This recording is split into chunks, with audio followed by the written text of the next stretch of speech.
হঠাৎ করে ভূত আসে জন্য খুব কাঁদে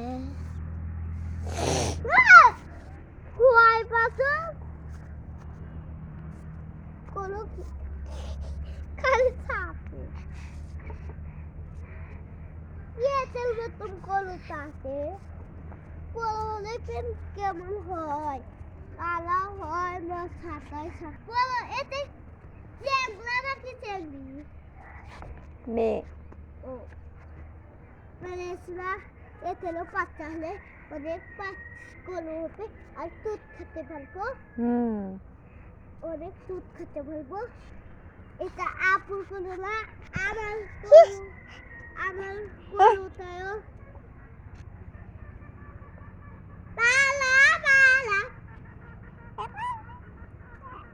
এটা কি বাবা থাক তো ও